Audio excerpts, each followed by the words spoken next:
Ali-ali ni tatay pito lo maneng. Pantau ni tatay pito ali-ali ni gaya kurang sampai telur muda. Viral nasib pilu nenek Sarinem, perhiasan 40 gram dicuri petugas Bansus Gadungan, rugi 32 juta rupiah. Sebuah video menunjukkan seorang nenek menangis pilu karena kehilangan sejumlah perhiasan, viral di media sosial. Nenek itu bernama Sarinem yang merupakan warga desa Sambilawang, Kecamatan Bungkal, Kabupaten Ponorogo, Jawa Timur.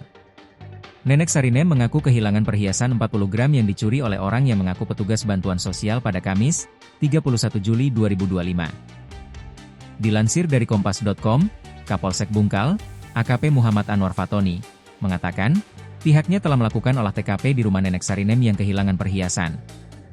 Modusnya pelaku menyamar menjadi petugas survei Bansos, ujarnya melalui sambungan telepon, Minggu, 3 Juli 2025. Fatoni mengatakan, dari hasil olah TKP, nenek Sarinem didatangi oleh dua orang laki-laki dengan mengendarai mobil berwarna silver yang jenisnya belum diketahui. Para pelaku kemudian mengatakan bahwa nenek Sarinem akan mendapat bantuan lagi dengan syarat difoto dengan memperlihatkan perhiasan yang dia milik. Korban diminta oleh pelaku menunjukkan emas yang telah dibeli setelah sebelumnya diminta memperlihatkan KTP. Korban menyimpan kembali perhiasan emas miliknya, imbuhnya. Setelah menyimpan perhiasan emas miliknya, korban pun ke dapur. Ketika korban kembali ke ruang tamu, kedua orang yang mengaku sebagai petugas survei bantuan sosial telah menghilang. Ketika korban memeriksa perhiasan yang disimpan di kamar, ternyata sudah hilang. Tetangga tidak curiga dengan mobil silver di rumah korban.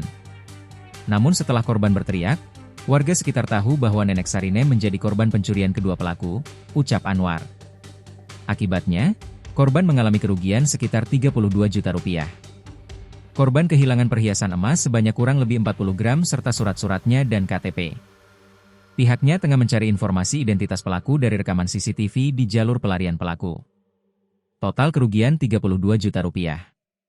Kami sudah olah TKP, memeriksa saksi juga mencari rekaman CCTV, kata Anwar. Download Tribun X sekarang, menghadirkan lokal menjadi Indonesia.